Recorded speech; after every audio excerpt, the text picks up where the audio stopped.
அஸ்ஸலாமு அலைக்கும் வரஹ்மத்துல்லாஹி வபரகாத்துஹு. அன்பாத அனைத்து உறவுகளுக்கும் இனிய மாலை வணக்கம். ஈரானிய அதிபர் president Masoud Pezeshkian, we are ready to resource world that we are not seeking to possess nuclear weapon or disabilities the region. அதாவது இனிமேல் இனி வரும் காலங்களில் ஈரான் மண்ணில் ஈரான் அதிபர் மசூத் பெஷக்ஷான், நாங்கள் அணு ஆயுதங்களை வைத்திருக்கவோ அல்லது பிராந்தியத்தை சீர்குலைக்கவோ முற்படவில்லை என்று உலகத்துக்கு உறுதி அளிக்க தயாராக உள்ளோம் அப்படின்ற ஒரு மகிழ்ச்சியான செய்தியை தெரிவிச்சிருக்காரு. சந்தோஷம், வி ஹாப்பி, இந்த மாதிரியே பண்ணிக்கிட்டு போங்க, ஒரு பிரச்சனையும் இல்லை, நல்லபடியாக சந்தோஷமாக உலக மக்கள் அமைதியாக இருக்கிறதுக்கு உங்களால் முடிஞ்ச அனைத்து ஏற்பாடுகளையும் பண்ணுங்க அப்படின்றது தான் எங்களுடைய கோரிக்கையும் இல்லையா. ஏதாவது நல்லது நடந்தால் மக்களுக்கு சந்தோஷம். அதே போல் பார்த்திங்கன்னா இப்போதைய சூழலில் அமெரிக்கா அனைத்து விதமான செயல்பாடுகளை, அதாவது இராணுவ நடவடிக்கைகள், இதுக்கு முன்னாடி அனுப்ப இருந்த இராணுவ குழுக்கள் அனைத்தையுமே இப்போதைக்கு பின்வாங்க சொல்லியிருக்கிறாங்க. அதாவது ஹோல்ட் பண்ண சொல்லியிருக்கிறாங்க, ஸ்டே ஹோல்ட் அப்படின்ற மாதிரி சொல்லியிருக்கிறாங்க.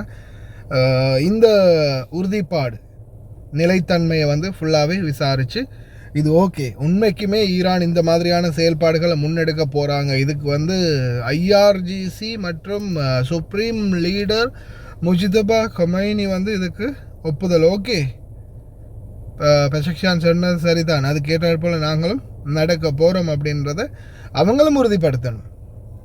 ஏன்னா டம்மி தானே, ஜஸ்ட் புள்ளப்பூச்சி. யார் இவர்? ஜஸ்ட் ஒரு புள்ளப்பூச்சி, சரியா? இவரால் அங்கே எதுவும் பிடுங்க போகிறது இல்லை. ஏன்னா சுப்ரீம் லீடர் தான் அதற்கான ஒரே ஆள். அதாவது முஜ்தபா கொமைனி சொல்லணும், ஓகே எஸ் நாங்கள் உண்மைக்குமே அவர் சொன்ன மாதிரியே இந்த செயல்பாடுகளை தான் முன்னெடுக்க போகிறோம் அப்படின்றத அவங்க உறுதிப்படுத்தணும். ஐஆர்ஜிசி மற்றும் முஜ்தபா கொமைனி சுப்ரீம் லீடர் அவங்க சொன்னாதான் அது முற்றுமுழுதாகவே ஏற்றுக்கொள்ள முடியும். ஏன்னா இவங்க ஒன்று சொல்லுவாங்க, அவங்க ஒன்று சொல்லுவாங்க, அதுக்கு பின்னால் எவனாவது ஒருத்தவங்க கொண்டு போயிட்டு 2-4 மிசைலை இல்லாட்டி ட்ரோன் அனுப்புவாங்க. இது மாதிரி ஏதாவது ஒன்று மாறி மாறி நடந்துக்கிட்டே இருக்கும். பஹ்ரைன் புரட்சிகர பாதுகாப்பு படைக்காக உளவு பார்த்ததாக குற்றம் சாட்டப்பட்ட 9 பேருக்கு ஆயுள் தண்டனை விதித்து தீர்ப்பளித்துள்ளது. மற்ற பிரதிவாதிகளுக்கு 3 ஆண்டுகள் சிறை தண்டனை. இன்னைக்கு வரைக்கும் சிலர், நம்மளுடைய சகோதரங்கள், நம்மளுடைய உறவுகள், ஏன்னா எனக்கு இதில் இப்போ மெசஞ்சரில் நிறைய பேர் மெசேஜ் போடுவாங்க இல்லையா, நம்மளுக்கு கிட்டத்தட்ட இது வரைக்கும் பார்த்திங்கன்னா ஒரு மெசஞ்சர் பேஜில் ஒரு 38,000 பேர் இருக்குது, சரியா? 38,000 பேர் இருக்குது. மற்ற மெசஞ்சரில் பார்த்தீங்கன்னா ஒரு கிட்டத்தட்ட நினைக்கிறேன் ஒரு 20,000, அதாவது 20,000 பேர் சரி இருக்கும். 2 மெசஞ்சர்லையும் கிட்டத்தட்ட 50,000க்கு மேலே ஃபாலோவர்ஸ், அதாவது மெசேஜை பண்ணினாக்கள், அதாவது என்னோட பர்சனலாக பேசினாக்கள்ற எண்ணிக்கை நான் சொல்கிறது 50,000க்கு மேலே. இப்போ இதில் அவங்களுடைய ஃபேஸ்புக் அதில் அவங்களுடைய ப்ரொஃபைல் பிக்சர், என்ன ப்ரொஃபைல் ஃபோட்டோ போட்டிருக்கிறாங்க அப்படின்றது அவங்களுடைய மெசஞ்சர் ஓப்பன் பண்ணி மெசஞ்சரில் இங்கே செக் பண்ணும்போது அவங்களுடைய ப்ரொஃபைல் ஃபோட்டோ எனக்கு காட்டும். இதில் பார்த்தீங்கன்னா ஒவ்வொருத்தர் ஒரு மாதிரி போட்டிருப்பாங்க இல்லையா. ஒரு சிலர் அந்த நம்மளுடைய நாட்டில் இருந்து சிலர் வரும்போதே, அங்கே இருக்கும்போதே, நாட்டில் இருக்கும்போதே இந்த மாதிரியான போஸ்டர்கள், நாங்கள் ஈரானுக்கு தான் சப்போர்ட், அமெரிக்கா ஓடட்டும், இஸ்ரேல் ஓடட்டும் அப்படி இப்படின்னு கொஞ்சம் அந்த ஈரான் பற்று உள்ளவர்கள் இருப்பாங்க, அல்லது இஸ்ரேல் பற்று உள்ளவர்கள் இருப்பாங்க, அமெரிக்கா பற்று உள்ளவங்க இருப்பாங்க. அப்போ அவங்க அந்தந்த போஸ்ட்டுகளை போட்டிருப்பாங்க.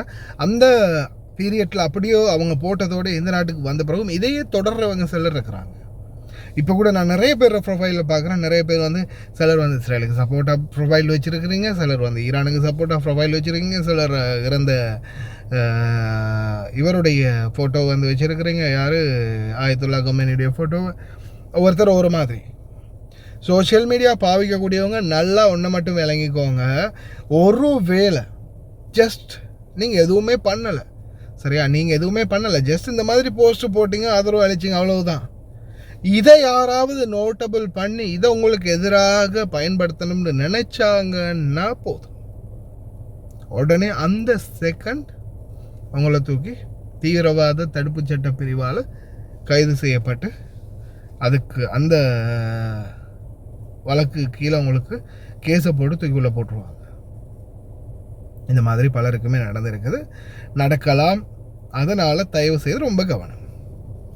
நம்ம கருத்துக்களை வெளியிடுறதா இருந்தாலும் சரி, போஸ்ட் போடுறதா இருந்தாலும் சரி, ஃபோட்டோ போடுறதா இருந்தாலும் சரி, ப்ரொஃபைல் பிக்சர், ஸ்டேட்டஸ், இது எல்லாத்துலேயுமே நம்மளுடைய பாதுகாப்பை உறுதி செஞ்சு கொள்ளணும் அப்படின்றது முக்கியம். குறிப்பாக இந்த அரபு நாடுகளில் அதை கொஞ்சம் தயவு செய்து சிந்தித்து செயல்படுங்க. இப்போ பாருங்கள், இதில் 9 பேருக்கு வாழ்நாள் பூரா சிறை தண்டனையும் 3 வருடம் சிலருக்கு கடூழிய சிறை தண்டனையும் விதிச்சிருக்கிறாங்க.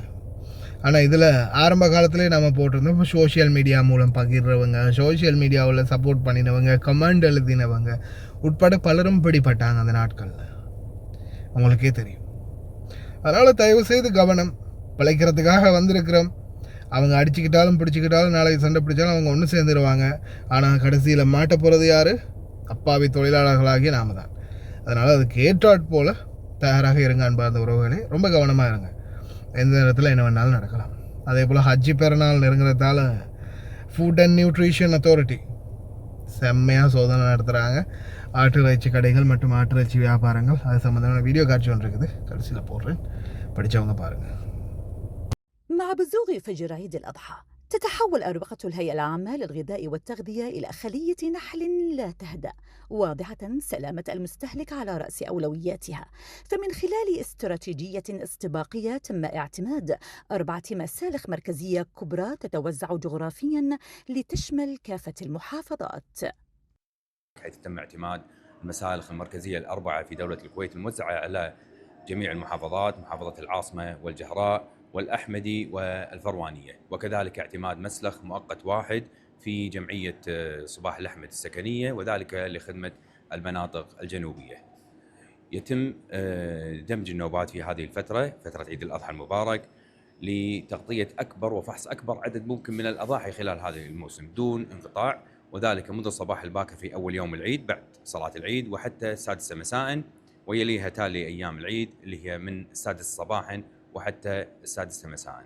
أما خلف كواليس المسالخ فترسم ملامح الانضباط بريشة مفتشي الهيئة الذين يجسدون دور حراس الصحة، حيث تشكل جولاتهم التفقدية في جميع مرافق المسلخ، وكذلك حصول العاملين على الكروت الصحية اللازمة للقيام في عملهم، وكذلك استعداد المفتشين والأطباء في الهيئة العامة للغذاء والتغذية لفحص أكبر عدد ممكن من الأضاحي خلال الساعة الأولى نظرا لتوقع ارتفاعها. ونشدد على ضرورة الالتزام بالذبح داخل المصالخ المعتمدة حفاظا على سلامة اللحوم والحد من الممارسات العشوائية، بما يساهم في حماية الصحة العامة والمحافظة على البيئة. تطبق مجموعة من المعايير والاشتراطات الصحية والوقائية، وذلك لضمان سلامة الأضاحي وصلاحيتها للمستهلك.